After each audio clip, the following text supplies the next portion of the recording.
Min syarafil ummatil Muhammadiyah, di antara keutamaan kekhususan umat Nabi Muhammad SAW,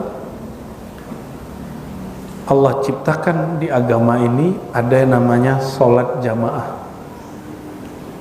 Adakah di agama lain sholat berjamaah? Yang ada mungkin berdendang, bernyanyi berjamaah. Tapi apakah ada ruku berjamaahnya? Sujud berjamaahnya? Enggak ada, cuma di sini. Cuma ajaran Sayyidina Muhammad sallallahu alaihi wasallam. Itulah sebabnya kenapa Sayyidina Musa mengatakan, "Ya Allah, jadikan aku nabi akhir zaman." Ternyata sudah ada nabinya. Apa kata dia? Yaudah, turun grade. Kalau gitu aku jadi umatnya cukup. Dan semua nabi berdoa seperti itu, maka Allah kabulkan dengan cara mereka jadi makmum Nabi Muhammad SAW waktu jadi imam di Al-Masjid Al-Aqsa. Maka semua nabi itu umat Nabi Muhammad SAW yang terdahulu. Sedangkan kita, jadi mereka disebut as-sabiqun, sedangkan kita disebut al-lahikun atau al-akhirun. Namun Nabi SAW mengatakan, ummati la yudra akhirhu khairan am akhiru. Umatku entah mana yang lebih baik, dulu atau yang terakhir. Untuk syariat penerapannya yang terbaik dulu, tapi untuk knowledge, ma'rifat, keilmuan yang terbaik akhir zaman. Oleh karenanya di masa sahabat Nabi, orang beratkan 5 hadis langsung ketakutan. Hari ini kita ngaji hadis sebanyak itu antum nggak ada yang takut ya. Sahabat itu kalau sudah sebut qala Rasulullah, itu langsung wajahnya kayak takut salah. Hari ini orang berapa banyak berbohong atas nama Nabi Muhammad sallallahu alaihi wasallam. Berbohong dengan mimpi-mimpi. Ya, sekarang jadi pejabatnya. Ada yang berbohong dengan mimpinya untuk nyenengin orang yang sedang kena musibah. Dapat jatah juga dia politik ya. Berbohong atas nama Nabi Muhammad SAW itu beda dengan bohong atas nama Kiai Abdurrahman. Antum nih bohong nyebut nama beliau, catut nama beliau, dosanya kecil. Tapi bohong atas nama Nabi Muhammad SAW itu dosanya meliputi dunia dan seisinya, bahkan nanggung langit. Karena Nabi SAW itu orang langit yang diturunkan ke bumi. Maka berbohong atas nama beliau, bohong atas nama langit, bahkan arasy Allah Subhanahu wa taala. Kekhususan ini yaitu sholat jamaah tidak pernah ada di agama lain kecuali agama al-Islam. Maka jika para nabi dahulu itu mereka Islam, pasti ada sholat jamaahnya. Tapi sudah nggak tersisa hari ini ya. Masih ada beberapa aliran Kristen, Nasara di Syam, itu sholatnya mirip pakai ruku, pakai sujud. Juga aliran satu aliran di Yahudi, bacaannya mirip. Mereka sholat pakai bahasa Aramaik Suryania. Ada mirip-mirip juga dengan Fatihah, tapi bukan Fatihah. Ya. Faminha, di antara kekhususan umat Nabi Muhammad SAW, anna salatal jamaah, salat jamaah itu lebih utama daripada salat sendiri 25 atau 27. Kita sudah bahas sebelumnya. Maka dalam ilmu huruf dan angka 25 dan 7 itu spesial. Itu simbol salat. Simbol salat jamaah. Kita salat sendiri di rumah khusyuk, salat di masjid atau salat berjamaah dimanapun tempatnya, itu enggak khusyuk, dihitungnya 27. Dihitungnya pilih mana? Sendiri, usul kata orang. Gak tahu usul apaan. Tapi antum sholat di mana aja ya. Saya kalau terabas trek motor ke gunung, kita sholat pakai sepatu yang sulit dicopot itu.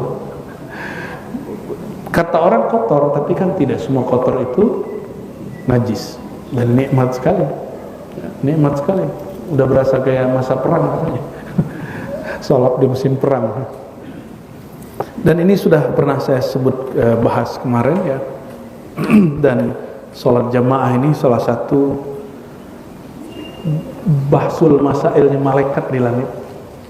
Jadi malaikat itu berdebat mengenai rahasia salat jamaahnya. Disebutkan atadri fima yaqtasimul mala'ul a'la, ya, tahukah kalian salah satu yang diperdebatkan, didiskusikan malaikat-malaikat tinggi, salah satunya adalah langkah kakinya orang yang berangkat salat jamaah, ya. Semoga datangnya antum tadi subuh ke masjid manapun termasuk yang diperdebatkan, didiskusikan oleh malaikat-malaikat tinggi, disebut al-mala al-a'la. Itu yang yang pertama, kedua, ya, diampuni dosa dan segala macam. Yang ketiga, jadi yang pagi ini kita masuk yang ketiga. Wa minha anna man hafaza 'alal jamaah nala jazaizatain. Orang yang menjaga salat jamaah maka dia dapat dua ganjaran pahala yang besar, dua garansi. Kata orang sulit masuk surga, gampang masuk neraka, itu tidak benar. Itu kata-kata syaitan yang dipinjamkan kepada sebagian dai yang kesurupan setan. Mohon maaf, ini yang masuk ke dalam alam bawah sadar umat, sehingga umat Islam selalu ngomong susah jadi orang baik, susah masuk surga, padahal mudah. Kata beliau, ya, berdasarkan hadis-hadis tadi dan hadis-hadis yang lain dan hadis yang akan dibacakan juga setelah ini, sholat jamaah itu dapat dua garansi, dua jaminan. Pertama, al-itqu minan nar wan najatu minha, wan najatu minha. Itqu minan nar, dibebaskan, dicoret nama dia dari daftar ahli neraka. Jadi masing-masing kita itu namanya ada di daftar ahli surga dan ada di daftar ahli neraka. Namun kalau antum jaga sholat jamaah, kita jaga sholat jamaah, nama kita dicoret dari ahli neraka. Wan najatu minha, dan ditetapkan orang yang terbebas dari tuduhan, persangkaan dia akan masuk neraka. Tapi jangan senang dulu, kan belum mati, ya. Hati-hati, karena beberapa saat sebelum meninggal jangan sampai syaitan masuk, ya. Dalam hadis Nabi dikatakan waqad sabaqa alaihil kitab, telah ditetapkan dalam Alkitab, Alkitab yang di langit, Lauh Mahfuz. Apa yang ditetapkan di sana? Innallaha yanzuru ila qulubikum, Allah mandang ke dalam kolbumu. Jadi nanti orang kalau mau meninggal 70 hari sebelum meninggal, itu tanda-tandanya mulai muncul. Apa yang ada di hati nanti semuanya keluar, pelan-pelan. Jika bening, keluarnya tambah bening, tambah bening, tambah bening, tambah kelihatan kewaliannya. Jika dalamnya wali setan, tambah kelihatan zulumatnya, gelapnya, sampai kemudian puncaknya sebelum meninggal. Ya, kita mohon baca Ratibul Haddad, ya, karena ditutup dengan ya Allah berikan kami husnul khatimah, ya Allah biha, ya Allah biha, ya Allah bihusnil khatimah. Itu doa hampir wajib lah dibaca. Nggak bisa setiap hari, sekali seminggu, nggak bisa seminggu, sekali sebulan lah. Kalau nggak sekali seumur hidup, semoga Allah ijabah. Amin ya rabbal alamin, ya. Ciri-ciri orang yang dimudahkan masuk surga, dia dimudahkan beramal dengan amal di surga. Ciri-ciri ahli neraka, dia dimudahkan untuk berbuat amalan ahli neraka, ya. Semoga kita ditetapkan jadi ahli surga dan dihapus namanya dari daftar ahli neraka. Amin ya rabbal alamin. Garansi kedua, nah ini sifatnya spiritual. Kalau tadi kan benefit, ini yang kedua, ini yang paling penting, as-salamah minan nifaq, terbebas dari sifat karakter munafik. Munafik itu bukan penampilan, munafik itu maradul qalb, fi qulubihim maradun fazadahumullah. Di kolbu orang munafik itu ada penyakit dan akan bertambah terus. Nah, dengan menjaga sholat jamaah, kita belajar untuk menyembuhkan sifat munafik. Jadi kalau ingin sembuh dari munafik, hadiri jamaah atau buat jamaah di tempat kita, di komunitas kita, ya. Kalau masih berat ke masjid, jamaah di rumah. Di rumah kalau masih berat bareng sama anak-anak, sama istri, ya. Kalau yang belum, ya salam. Ente ke masjid aja lah. Cuma yang paling afdal di masjid, ya, di musola, di surau, atau di majelis, paling afdal. Wa tazabzub fi adabid din, ya. Wa taharatul qalbi lillah, wal iqbal ala ta'atillah bi ikhlas, wa nurun yuda'u fi sadr yastadi'u bihil mu'min. Wah, ini banyak sekali nih. Fa yatakhalla 'an ar-radha'ili wa yatruk saghaira adh-dhunubi wa kaba'iraha. Satu paket dengan terbebas dari munafik. Tazabzub fi adabiddin. Orang itu akan meresapi dan terbiasa dengan adab-adab agama. Kalau orang berjamaah, ada satu spirit yang muncul di situ. Kalau kita mau jamaah, persiapan nggak? Persiapan nggak? Maka orang yang suka berjamaah itu, dia selalu mempersiapkan dirinya sebelum untuk bekerja apapun. Gitu. Dia bersih-bersih nggak? Kata Nabi, kata Allah Ta'ala, khuzu zinatakum inda kulli masjid. Pakai pakaian terbaikmu, bukan terbaru. Pakaian terbaikmu setiap ke masjid. Setiap mau sholat pakai baju yang paling bersih, ya. Jadi jangan pakai baju, antum mau ketemu kekasih pakai baju bagus-bagus. Dengan kekasih sejati Allah Subhanahu Wa Taala, Rasulullah SAW, kok pakai baju biasa aja? Pakai baju terbaik, yang paling bersih, ya. Pakai harum-haruman, minyak sinyong-nyong, ya. Jangan, belilah parfum yang agak sedikit berkelas sedikit untuk sholat. Jangan parfum yang 15.000 itu tuh anak SD, yang hidung kita sakit kalau cium baunya, ya. Cari yang agak sedikit bagus. Mohon maaf, saya agak beda dengan sebagian kawan-kawan saya para dai. Bagi saya, alkohol yang ada di parfum itu tidak najis, ya.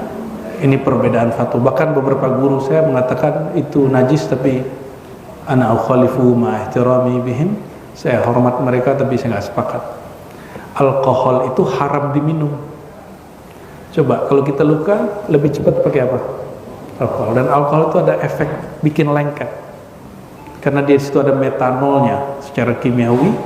Dia tidak, kalau antum pakai di parfum bikin mabuk, Pak.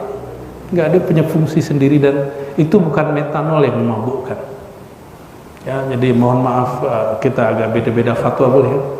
Pernahkah Nabi menyebut sesungguhnya parfum yang ada alkoholnya haram? Ada nggak di sini? Karena nggak ada, ngapain kemudian bersikeras? Yang haram di Quran itu khamar, disebut rijsun. Rijsun ada yang menyebut najis, ada yang mengatakan artinya bukan najis. Coba satu paket dengan ada itu, khamar dan judi. Ya, judi apakah najis? Maka kata rijsun tidak tepat diartikan najis secara mutlak, karena ayat itu berbicara tentang ini perbuatan yang tidak baik. Jadi kata rijsun bukan berarti najis, tapi berarti buruk, bukan najis. Coba tanya orang kedokteran, alkohol itu seperti disebutkan di Quran, di dalamnya ada manfaat, tapi mudorotnya lebih banyak. Mudorotnya kalau diminum. Manfaat itu yang disebut ketika dipakai untuk parfum. Ya, wa itsmuhuma akbaru min naf'ihima. Dosa yang disebab karena meminumnya lebih banyak dari manfaat yang ada di alkohol yang bisa membersihkan luka. Jadi Quran sudah menyebutkan bahwa di dalamnya ada manfaat, mensterilkan luka. Kalau bekam mesti pakai alkohol, karena sekarang bekam kalau nggak alkohol darah itu nggak steril. Ya, apa haram? Enggak kan? Nggak haram. Ya. Oleh karenanya, dengan sekarang hormat kita dengan kiai-kiai dan ustadz-ustadz yang mengatakan najis haram pakai parfum alkohol, ana ukhalifu, saya tidak sepakat, ya. Kalau metanol itu haram, kiai suka makan tape nggak? Di dalam duren ada alkohol nggak? Ada. Kalau semua yang ada metanolnya secara kimiawi haram, selamat, haram sejak detik ini makan durian. Ya, haram makan tape. Tape macam-macam, ada tape pulut, enak banget. Tape apa lagi? Ketan, apa namanya kata orang Bogor? Apa? Peyem. Peyem, aduh susah bener nyebutnya. Peyem, peyem, udah tape aja lah. Allahumma sholli ala sayyidina Muhammad. Dan perlu kita edukasi juga bahwa kayak bir di Betawi ada bir peletok. Haram apa halal? Bir peletok atau nggak bir peletok? Jahe isinya rempah, maka sesuatu haram bukan karena namanya, tapi karena isinya, kontennya. Ya. Jadi kalau ada bir bintang non alkohol, halal apa haram? Ini nggak juru minum nih, kita kan bicara hukum. Ada soju halal, kan sempat di launching tapi nggak laku. Saya suka itu, ya. Pernah kita konsumsi, lo enak juga. Cuma habis itu nggak produk lagi. Rasanya enak. Tapi ya begitu deh, ya. Orang kita sudah kemakan oleh judul, ya. Tapi ketoprak setan laku aja tuh. Ya. Kalau ketoprak setan, ngeri juga, ente makan setan ya. Oke, apalagi rahasia kita berjamaah, taharatul qalbi lillah. Orang berjamaah itu egonya dia akan perbaiki, dia akan belajar berbaik sangka, maka Allah bersihkan kalbunya karena Allah. Wal iqbal ala taatillah bi ikhlas. Orang kalau jamaah, dia sedang berusaha pada Allah dengan cara ikhlas. Ikhlas itu menanggalkan semua yang membuat dia terpalingkan dari Allah Subhanahu wa taala. Itu al-iqbal, ya. Lawannya al-idbar. Idbar itu berpaling dari Allah Subhanahu wa taala. Lalu apalagi? Nurun yuda' fi sadri. Ada nur yang akan Allah simpan di kalbunya, yastadi'u bihil mu'min. Setiap mukmin akan bercahaya nur itu dalam dirinya kalau dia jaga salat jamaah. Fa yatakhalla 'anir radha'il, dengan nur itu kegelapan akan rontok dari dirinya. Ya. Radha'il itu bisa juga artinya kotoran-kotoran kalbu, wa yatruk sagha'iradz dzunub wa kaba'iraha, dan dia akan membuang dosa yang kecil dan juga yang besar. Sederhana ya. Salat jamaah ini tanpa kita sadari ternyata dia bekerja dengan mesin langit. Ini mesin langit ini. Maka orang yang jaga salat jamaah, insya Allah kemunafikannya berkurang. Tapi jamaahnya mesti sesuai dengan sunnah Nabi Muhammad SAW. Bukan hanya sunnah pakaian. Ini salah paham. Sekarang kayaknya kalau pakaian sunnah, celananya harus celana gunung gitu, gembrong-gembrong gitu ya. Emang begitu celana Nabi? Nabi pernah pakai celana nggak, Mas? Nggak pakai celana? Ini bukan nyinggung, Pak ya. Ini sekarang ada image kalau orang belajar sunnah, celananya harus celana gunung terus jingkrang. Kalau ingin ikut Nabi SAW, Nabi itu pakai sarung, bukan pakai gamis. Pakai sarung. Kalau ente mau lengkap, pakai jubah luar yang kayak mantel itu. Sarung, baju atas, baju bawah. Jadi Nabi itu pakainya qita'atain. Ada atasan, ada bawahan. Dan Nabi bajunya nggak kayak kita. Kita ini kan suka polos-polos. Nabi bajunya ada motif-motifnya. Dan baju Nabi bukan baju lokal. Baju Nabi banyakkan impor. Sunnah nggak pakai baju impor? Faqad ja'a an Anas bin Malik radhiyallahu ta'ala anhu, Sayyidina Anas khadim Rasulullah pernah meriwayatkan bahwa Rasulullah SAW bersabda, "Man shalla lillahi arba'ina yawman." Siapa yang salat 40 hari fi masjidin jama'atan, di masjid berjamaah, yudrik at-takbiratal ula, dia selalu dapat takbir pertama, kutibalahu bara'atani, maka ditetapkan bagi dia dua benefit, dua keuntungan. Pertama, bara'atun minan nar, nama dia dihapus dari daftar ahli neraka, wa bara'atun minan nifaq, dia dihapus dari kemunafikan. Kalau istiqomah minimal berapa hari? 40 hari. Maka saya pasti ingat guru saya ngomong dulu, kamu sebelum berdakwah supaya Allah tidak pandang kamu munafik, suluk iktikaf dulu, khalwat dulu 40 hari, tidak tinggal takbir pertama 5 waktu. Dan alhamdulillah Allah izinkan, waktu saya masih belum balik Pak, masih 13 tahun, Allah izinkan begitu. Sampai sekarang kita lanjutkan 10 hari seperti Rasulullah SAW ajarkan dalam sunnahnya, 10 hari akhir Ramadan ya. Kalau khalwat bisa kapan aja, tapi kalau iktikaf Ramadan yang anjur 10. Nabi itu adakah yang lebih tinggi dari makomnya? Nabi masih iktikaf 10 hari. Nabi udah gak keliling 10 hari. Maka para kiai, para ustadz, jika sayang sama diri sendiri, 10 hari terakhir jangan keliling lagi deh. Berdiam di masjid, sholat zikir Quran, itu aja. 11 bulan 20 hari sibuk membimbing umat, kapan membimbing diri sendiri? Ya, jadwal mah ada terus. Ya, kiai. Jadwal ada terus kita. Sejak kapan kiai nggak ada jadwalnya? Ya. Musim pandemi aja kiai masih banyak ceramah. Ya, alhamdulillah. Ini hadis sahih riwayat Imam At-Tirmizi. Kenapa saya sebut sahih? Karena riwayatnya lebih dari satu, jadi dia sahih li ghairihi. Sedangkan Imam Tirmizi menyebutnya hadis hasan ya. Tapi jika digabung dia menjadi sahih li ghairihi. Ada juga riwayat yang lain, man shalla fi masjidin jama'atan, siapa yang salat di masjid berjamaah 40 lailah, 4 malam. La tafutuhu raq'atul ula, tidak ketinggalan rakaat pertama min salatil isya, dari salat isya. Jangan bayangkan salat isya di zaman Nabi seperti kita hari ini. Ini mohon maaf pengurus, kalau ada pengurus selain Pak Kiai ini ya. Di zaman Nabi salat isya itu sangat fleksibel. Kalau orang rame langsung di awal waktu, jika belum rame Nabi akhirkan sampai tengah malam. Maka kami kalau lagi taklim habis maghrib, saya taklim terus, sholat nanti jam 11.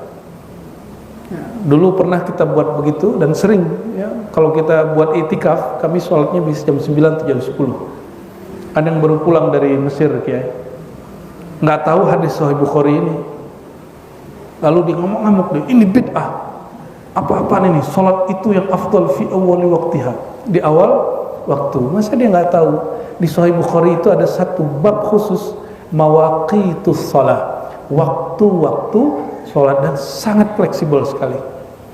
Jadi mohon maaf, yang pakai waktu-waktu itu bid'ah itu. Apalagi cuma 10 menit, ente pelit bener. Itu orang persiapannya apa? Minimal mohon maaf Kiai, kalau mau pakai waktu 15 menit atau 20 menit. Puri cenderung itu bagus sekali. Itu subuh 20 menit. Jadi kita telat-telat juga dari rumah, masih dapatlah rakaat pertama. Ya. Coba semoga di sini enggak 10 menit Kiai. Ini berapa menit sini? Ada 12. Aduh.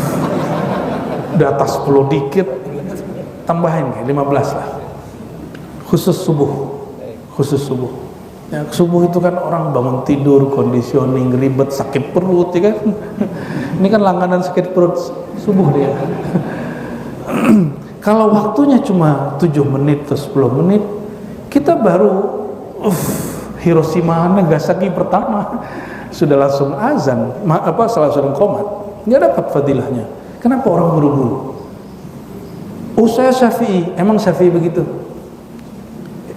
Mazhab Syafi'i itu fleksibel sekali, bahkan diberikan 3 waktu. Awal waktu disebut afdal, tengah disebut ya mukhtar, dan akhir sudah disebut darurat ya, wajib sudah. Sangat sederhana sekali. Di mazhab Imam Abu Hanifah berdasarkan hadis yang sahih, mereka selalu sholat di tengah waktu dan di akhir waktu. Subuh sudah pernah sholat di Asia Tengah, Uzbek, Kazakhstan, Turki paling gampang. Di Turki coba kita azan nih mereka belum azan Pak, tunggu setengah jam. Habis azan itu sudah mau deket-deket syuruk, masih baca Yasin, masih baca setengah jam lagi masih baca Yasin. Baca Yasin dengan baca kayak antum baca berapa lama? Ada 15 menit. Oh, baca dia tartil 15 menit. Kita selesai 2 rakaat, tambah 2 rakaat lagi, terus dia salawat dikit, sallallahu rabbuna, mereka baca salat itu, baru kemudian salat. Subuhnya pendek sekali, cuma alam nasrah atau qul a'udzu birabbil falaq, qul a'udzu birabbin nas, pendek. Assalamualaikum, 5 menit terbit matahari. Ya, terbit matahari. Kalau di kita itu kayaknya dibubarin masjid begitu ya. Sebenarnya Muhammadiyah ada bagusnya ketika mengusulkan waktu subuh mesti dimundurin dikit. Cuma pas dilihat mundurnya cuma berapa menit. Saya tadinya mau dukung itu tuh, ya. Tapi nggak jadi Pak. kurang panjang.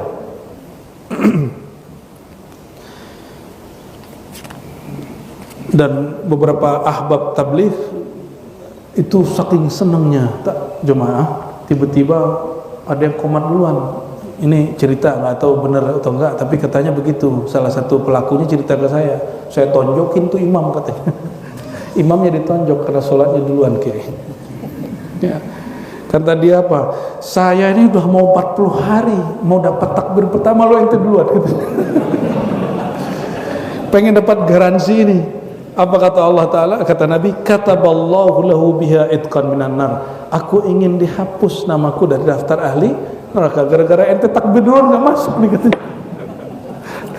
Padahal gampang gitu ya. Orang kalau sholat tunggu dia bentar, buat jamaah sendiri, gampang tuh. Yang penting dapat takbir pertama mahal imam, imamnya boleh imam kedua. Gak usah saklek-saklek amat ya. Di antara fadail jamaah anna thawaba yahsul liman azama ala huduriha. Ini bagian tadi mukul imam ya. Pahala reward yang didapat bagi orang yang hadir berjamaah tetap sama walau lam yudrikha, walaupun dia gak dapat takbir pertama atau gak dapat 2 rakaat sekaligus, tapi dia suruh saya datang ya. Tafaddulan minallahi tabaraka ta'ala, sebagai bentuk kemurahan dari anugerah Allah Ta'ala. Fallahu yusawwi thawabahu bi thawabihim, maka orang ini pahalanya disamakan. Jadi yang tadi gak usah tonjok, ente sudah dicatat sama ya. Jadi yang suka khurut-khurut gak usah tonjok imam masjid ya, gak usah tonjok juga Bilalnya, nanti gak ada lagi yang mau jadi Bilal. Wa hasanatuhu bihasanatihim, sama pahalanya dengan pahala mereka, takarruman minhu, karena kemurahan Allah. Wa khazainuhu la tanfad, Allah itu maha kaya, perbendaharanya tidak pernah habis. Wa rahmatuhu la tatra, rahmatnya tidak pernah krisis ya. Diriwayatkan dari hadis Imam Abu Daud, Nasai, siapa yang berwudu, man tawadda'a fa ahsana wudu'ahu, lalu membaguskan wudu. Membaguskan wudu salah satunya adalah jangan menahan sakit perut ya. Karena sholat dalam keadaan menahan buang air, menahan sakit perut, itu di mazhab Syafi'i kita makruh. Tapi oleh Imam Daud Az-Zahiri sholatnya batal. Sholatnya apa? Batal. Kenapa? Lagi sholat mikirin nanti ke WC ini untuk begini, posisinya begini, kebayang deh. Jadi sholat gak ingat Allah, ingin menurunkan nuklir. Sholat itu tujuannya ingat Allah, bukan untuk mengingat selain Allah. Lalu raha, dia berangkat. Raha bukan rehat, tapi dia berangkat ya. Raha itu dalam bahasa Arab yakni ayyakhrud min baitihi sabaha, dia keluar dari rumahnya pagi hari. Fawajadan nas qad sallau, tapi ternyata orang udah sholat di masjid. Dulu ada speaker nggak? Dia pakai speaker bid'ah gitu ya. Bid'ah. Masih ada di sekitar Jakarta itu nggak pakai speaker, ya kan? Daerah Cikeas itu nggak pakai speaker Pak. Cikeas apa namanya? Cikeas Udik. Di Bogor tuh Masih banyak khutbah tanpa pakai mic. Cuma kan itu bayangannya masjid di zaman dulu kecil. Masjid Nabawi itu kecil, nggak perlu Nabi pakai mikrofon. Kalau sekarang kita ngomong begini nggak pakai mikrofon, 10 orang itu udah nggak kedengeran.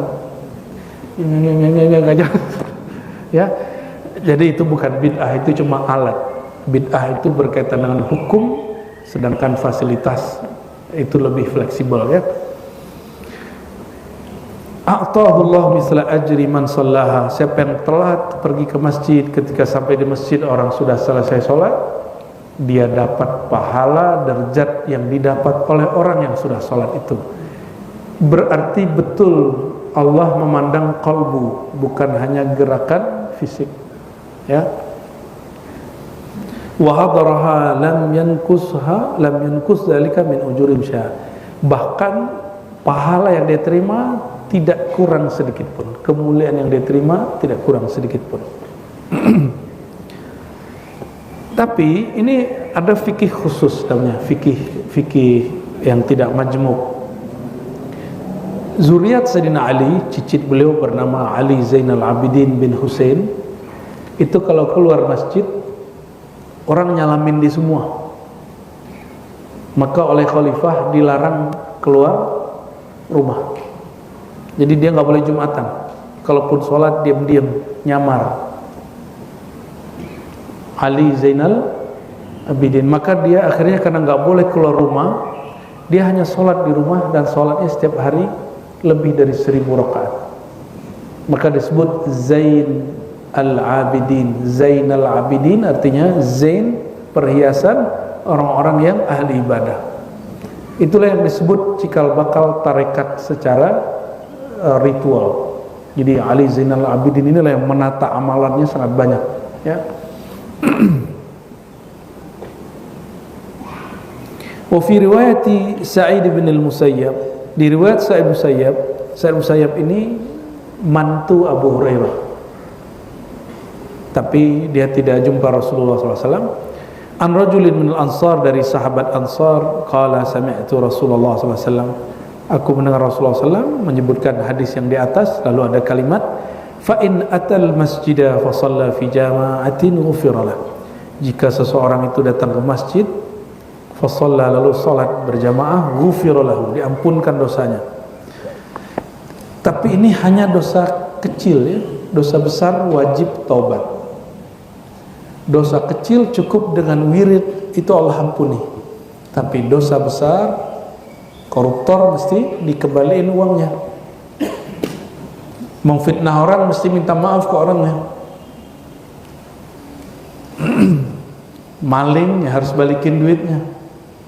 Tapi kalau maling hati nggak bisa, Pak. Nyuri hati nggak masuk. Nggak bisa ngemalin hati orang tuh. Terus disebutkan di riwayatnya fa in atal masjidah faqad sallau ba'dan wa baqiya ba'dun. Jika dia masuk masjid, orang sudah sholat setengah, lalu sisa setengah, shalla ma adraka, sholatlah sedapatnya, wa atamma ma baqiya kana kadzalik, lalu berarti dia disebut masbuk. Selesai mereka sholat, kita lanjutkan rakaat yang kurang. Fa in atal masjidah wa qad sallahu fa atamma shalah kana kadzalik, ya. Jika dia datang ke masjid, bahkan orang dah sholat, fa atamma shalah, ya udah sholat aja, karena kadzalik, pahalanya sama, diampuni dosanya, jadi nggak usah khawatir. Tapi jangan ada hadis begini, besok gua telat-telat aja gitu. Nggak begitu, ya. Salah satu fadilah berjamaah lagi apa? Wa min fadailil jamaah, ini dan nomor yang lain, annaha mahbubatun ilallah ta'ala.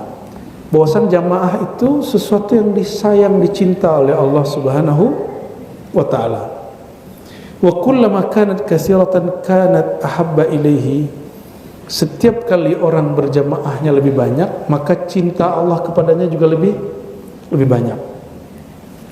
Kalau orang dicinta, dia punya hajat, nggak perlu minta, pasti dikasih. Maka Allah kalau melihat ada orang rajin jamaah, di sirnya ada hajat, belum diminta Allah kasih, ya. Kalau yakin, ya. Fa salatus salasa afdal min itsnain. Salat orang bertiga lebih afdal dari berdua, orang berempat lebih afdal dari bertiga. Hakadha kullama kathuran nas kana ad'a ila al-qabul. Maka semakin banyak orang berjamaah, semakin dekat qabulnya. Wa aqrab ila Allah subhanahu wa ta'ala, lebih dekat. Nah, inilah rahasia penggandaan suara langit. Kalau lagi musim politik, bikin aja tawassul dan istighosah di mana-mana. Ya, tapi jangan berpecah. Insya Allah orang yang kita doakan bersama dia diangkat oleh Allah. Ya, insya Allah. An Ubay bin Ka'ab radhiyallahu ta'ala anhu qala shalla bina Rasulullah sallallahu alaihi wasallam yawman as-subha. Kata Ubay bin Ka'ab ini salah satu sahabat Nabi yang disebut Imamul Quran, imam ahli Quran. Beliau ini selalu hadir di majelis Nabi. Apa kata beliau? Satu kali Nabi sholat bersama kami di subuh hari. Lalu beliau bertanya, asyahidun fulan, apakah si fulan hadir? Jadi Nabi ngabsen. Qalu la, mereka mengatakan enggak ada. Qala inna hataini salatain, kata Nabi, sesungguhnya salat subuh dan salat isya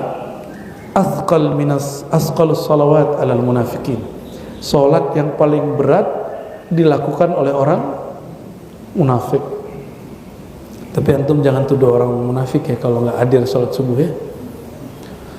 Lau ta'lamuna fihima, kalau kalian tahu rahasia salat subuh dan salat isya berjamaah, la ataitumuhuma walau habwa alar rukab, ya. Kalian akan datang meskipun merangkak di atas kendaraan. Wa inna saffal awal, saf pertama, ini khusus bagi laki-laki. Saf pertama itu seperti saf malaikat. Jadi kalau Bapak Ibu ini Allah perjalankan rohaninya ke alam sana, itu malaikat safnya seperti orang salat. Persis sekali, ya. Walau alimtum ma fadilatuhu labtadartumuhu. Kalau kalian tahu, kalau kalian sadar rahasia bersaf seperti malaikat, kalian akan berlomba-lomba untuk mendapatkannya. Kalau perlu bikin undian siapa yang masuk ke saf pertama. Wa inna salatar rajul ma'ar rajuli azka min salatihi wahdah. Orang berdua salat lebih utama dari sendiri. Salatuhu ma'ar rajulain, dia salat bersama dua orang di belakangnya, azka min salatihi, lebih sempurna dari salatnya sendiri atau bersama dua orang. Wa kullu ma kathura ahabba ila Allah azza wajalla. Setiap tambah banyak itu lebih dicintai oleh Allah Subhanahu wa taala. Ini kata kunci. Bapak Ibu, saudara-saudariku, jadi kita berjamaah itu bukan sekedar mau dapat pahala, tapi ingin mencari perhatian Allah Subhanahu wa taala, biar Allah jatuh cinta sama kita. Dari Kubas ibn Hashim al-Laythi, ya. Kubas ini sahabat Nabi, umurnya 5 tahun di atas Nabi, Kubas, ya. Tapi ketika ditanya, kamu lebih tua atau Rasulullah? Jawaban dia apa? Kalau lahir duluan aku, tapi kalau tua Nabi Muhammad SAW. Nabi SAW bersabda, kata Kubas, salatul rajulain ya ummu ahaduhuma sahibah azka indallah min salati arba'atin tatra. Ya. Salat berdua nih, berjamaah lebih afdal dari berempat tapi sendiri. Berarti kalau berdoa berdua dengan doa sendiri-sendiri 4 orang lebih afdal berdua jamaah. Apalagi kalau berjuangnya sama istri, ya. Indah bener yang sudah menikah tuh, ya. Itulah sebabnya kenapa doa, ini mohon maaf ya, yang jomblo, doa suami istri itu lebih cepat dikabulkan daripada doa jomblo. Dan rezekinya biasanya lebih cepat kalau mereka sering jamaah. Maka teman-teman, jamaah di masjid bagi laki-laki, ya, di time-time tertentu berjamaah dengan istri, lalu berdoa bersama atau zikir bersama. atau baca hizib bahar bersama-sama. Indahnya. Ya.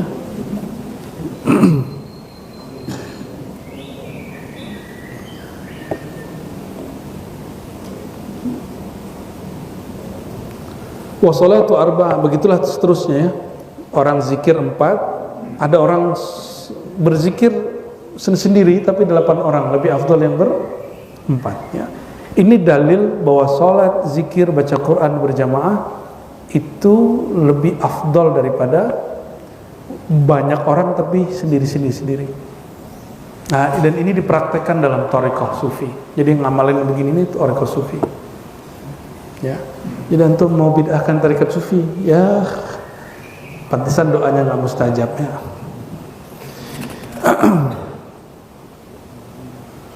Dibandingkan sini, sholat 8 orang, ada 100 orang doa masing-masing di rumah. Itu lebih kenceng naik ke langitnya doa atau sholat orang yang 8 berjamaah. Maksud saya apa Bapak Ibu? Kalau kita Bapak Ibu ini berjuang di sekitar rumahnya ada masjid, surau, langgar, sepi, cuma 4 orang, 8 orang, jalanin terus, jangan ngeluh, karena itu lebih kuat daripada orang yang sholat sendiri-sendiri di rumahnya tidak berjamaah. Jaga aja terus, jagain masjidnya ya, kalau nggak ntar direbut sama kelompok mana ntar. Jadi masjid sekarang bisa dicuri kayak, bangunannya masih utuh tapi dalamnya sudah beda. Kita masuk udah kayak aneh, kok amalannya udah beda gitu ya, kayak masuk ke negeri mana, negeri Konoha katanya. Min fadail jamaah, di antara rahasia salat jamaah ya, ini bagian terakhir pada pagi ini kita baca, ini paling penting pada pagi ini rahasia baca amin. Annal musalli, kalau orang salat, yanal barakat at-ta'min, dia mendapatkan rahasia baca amin. Wa tasmi' sami Allahu liman hamidah, tahmid dan alhamdulillah. Faqad rawa Abu Hurairah meriwayatkan dari Nabi sallallahu alaihi wasallam, apa kata beliau? Idza qala al-imam sami Allahu liman hamidah, kalau imam baca sami Allahu liman hamidah, faqulu, bacalah Allahumma rabbana lakal hamd. Boleh juga langsung rabbana lakal, boleh juga rabbana walakal hamd. Itu semua riwayat boleh dipakai. Fa innahu, poinnya bukan di situ. Sesungguhnya man wafaqa qauluhu qaulal malaikah, siapa yang bacaan sami Allahumma lakal hamdunya itu berpas-pasan sama dengan malaikat yang di langit. Imam Majili mengatakan malaikat yang di langit itu malaikat yang di langit keempat. Malaikat yang di langit keempat. Wallahu a'lam bishawab ya. Ghufira lahu ma taqaddama min dhanbihi, dosanya langsung diampuni. Tapi nggak usah pikirin kapan ya malaikat di langit itu baca. Coba rasakan sami Allahu liman hamidah, langsung dibaca, diikuti dengan qalbu. Apa isi qalbunya? Ketika ada sami Allah, apa arti sami Allah? Allah mendengar siapa yang memujinya, maka kita jawab ya Allah, Allahumma atau Rabbana, ya Allah, lakal hamd, pujian semuanya milikmu. Ikuti hati, itu yang disebut amalan malaikat yang di langit keempat. Mereka menyertakan kolbunya dalam memuji. Nah, orang yang menyertakan kolbunya dalam memuji Allah, ghufira lahu ma taqaddama min dhanbi. Jadi diampuni dosa terdahulu, nggak mesti nunggu bulan puasa. Kan hadis man shoma ramadhana imanan wa ihtisaban ghufira lahu ma taqaddama min dhanbi. Ente apa ya? Ya, itu yang nggak puasa aja hafal tuh hadis itu. Saking seringnya kiai baca hadis itu dari awal Ramadan sampai Idul Fitri. Dia dengarnya di awal Ramadan karena dia sholat awal Ramadan aja, sama sholat Idul Fitri lumayan. Kan berarti masih ada 2 nur di kolbunya kan. Nur Ramadan sama nur Idul Fitri. Jangan disindir-sindir juga. Udah mau ke masjid, alhamdulillah. Tapi itu kelamaan. Nunggu dapat ampunan, nunggu Ramadan kelamaan. Amalkan ini. Jadi kalau imam baca Rabbana sami Allahu liman hamidah, di mazhab Syafi'i dianjurkan baca ikut sami Allahu liman hamidah, kita juga baca, lalu Rabbana walakal hamd atau Rabbana lakal hamdu hamdan thayyiban katsiran mubarakan atau bacaan yang satu lagi Rabbana lakal hamdu mil as-samawati wal ard, dan sampai banyak bacaannya ya. Wa fi riwayatin idza ammana al-iman, kalau tadi bacaan Rabbana lakal hamd berarti waktu i'tidal. Ada riwayat kedua aminnya sama dengan amin yang di langit, walad dallin. Terus kita baca amin, coba walad dallin. Ini ada aminnya panjang dan pendek, yang bener gimana nih kayak amin. Baca kita ya, baca kita ya. Dalam ilmu tajwid, jika dua alif ketemu atau alif ketemu hamzah, maka dia panjangnya 2,5 alif. Tapi boleh dibaca juga dua harokat. Kalau beri amin, tapi yang afdal dipanjangin amin, gitu ya. Amin itu tergantung waladhdallinnya. Jika linnya panjang, maka minnya juga dipanjangin. Tapi kalau waladhdallin, amin gitu, patuh dong ke imamnya. Jangan ente buat irama sendiri. Ya. Jadi kita baca belakang itu mesti sama. Maka para imam kasih tahu para imam jangan terlalu ngedangdut kalau baca Quran. Bismillahirrahmanirrahim. Udah segitu, alhamdulillah rabbil alamin. Udah segitu aja sampai terakhir. Waladhdallin. Jangan bismillahirrahmanirrahim. Alhamdulillah rabbil alamin. Ya, aduh gaya bener ini. Enggak usah begitu. Itu enggak sesuai dengan ilmu tajwid, ya. Enggak hadir malaikat nanti. Dan itu ada ilmunya sendiri, disebut ilmu tajwid. Wajib belajar matan jazariyah. Ada namanya apa? Matan jazariyah yang dipelajari banyak ulama di Indonesia juga. Baru dengar ya? Tuh, cara baca Quran aja ada mazhabnya, ada mazhab jazari. Jadi amin ikut yang mana tadi? Jadi jika ketemu dua alif, ya, alif itu dengan hamzah, maka dia menjadi 2,5 alif, berarti 5 harokat. 5 harokat itu 5 ketuk. Amin, jangan terlalu panjangan juga ya. Dan baca amin ini dalam bahasa Arab, orang Arab sendiri bingung artinya apa. Apa arti amin? Artinya apa? Oke. Yang sudah ngaji kitab dari kecil nih, artinya apa? Dari lafaz apa amin itu?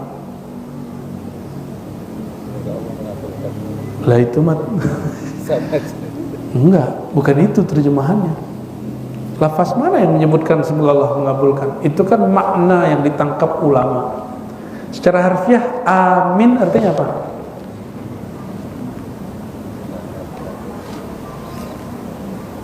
Di bahasa Arab sulit menemukannya. Kalau dalam bahasa Arab, ya Allah kami percayakan pula amin. Kok ini panjang min itu? Ada juga orang yang terpercaya al-amin. Al-amin, A-nya pendek. Nah, maka ini sebenarnya bukan bagian daripada bahasa Arab yang dipahami banyak orang. Itu bahasa Arab sana. Makanya amin itu bukan bacaan bumi, itu bacaan malaikat di langit, zikir malaikat di langit. Coba dengerin hadisnya. Idza ammanal imam fa aminu. Jika imam menyuruh kita baca amin dengan waladhdallinnya, fa aminu, maka ikutlah baca amin ya. Fa innahu, sesungguhnya man wafaqa ta'minuhu ta'minal malaikah, siapa yang aminnya sama dengan amin yang di malaikat yang di langit, ghufira lahu ma taqaddama min dzambihi, diampuni dosanya. Ada satu riwayat di Tirmizi tapi hadisnya dhaif ya, antara waladhdallin dan amin baca rabbil firli. Tapi untuk fadilah amal boleh dipakai, tapi jangan sering-sering karena hadisnya dhaif. Waladhdallin rabbil firli amin gitu. Kenapa rabbil firli? Karena ternyata rahasia amin itu ghufira lahu ma taqaddama min dzambi. Rahasia baca amin agar dapat ampunan, maka kita minta, ya Allah, jadikan aminku bersamaan dengan amin yang di malaikat sehingga engkau ampuni dosaku. Nyambung gak? Nyambung? Kenapa dibaca Rabbighfirli? Jadi bukan karena kiai baca sebenarnya, tapi karena ada rahasia pengampunan dosa di situ. Idza qala ahadukum amin wal malaika fis sama amin. Kalau kamu baca amin, malaikat juga baca amin di langit. Fawafaqat ihdahumal ukhra. Lalu amin kalian bersamaan. Pertanyaannya, di sini amin, masjid sono amin, masjid sono lagi amin, dan beda di wilayah per detik per menit sholat masuk terus, benar nggak? Berarti malaikat berhenti nggak baca amin? Jadi di langit sana ada satu kelompok malaikat zikirnya cuma amin, amin. Maknanya betul, kabulkan. Tapi makna aslinya nggak itu, ya Allah, kami percayakan kepada engkau, kami percaya bahwa engkau pasti mengabulkan. Itu maksudnya. Bukan kabulkanlah ya Allah, tapi kami percaya, kami percayakan kepada Allah bahwa ini dikabulkan. Iza qala al-qari' ghairul maghdub alaihim waladdallin. Wa dha pun jangan terlalu panjang. Coba baca kelamaan.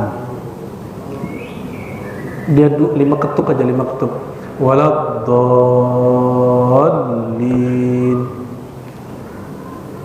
Kalau kata Syekh Iban Suwaid, ya Musa waladdallin gitu. Jadi enggak terlalu panjang. Jangan waladdallin.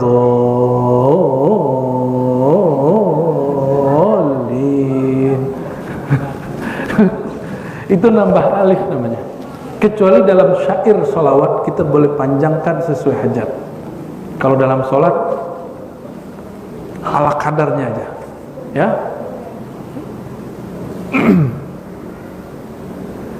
Hadisnya hampir sama semua, ya.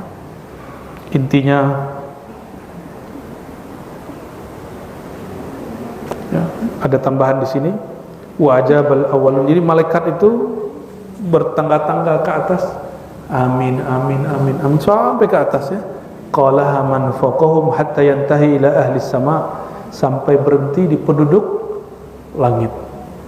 Ini ada satu rahasia sebagai penutup, bahwa semua amalan kita itu selalu dimonitor di langit. Hati-hati, ya. Semua amalan kita berkait semua dengan langit. Bergerak di sini bisa bergerak di sana. Maka orang yang beramal dengan sanad bersambung dengan qalbunya bisa menggetarkan langit. Yang disebut Nabi ihtazzal arsh.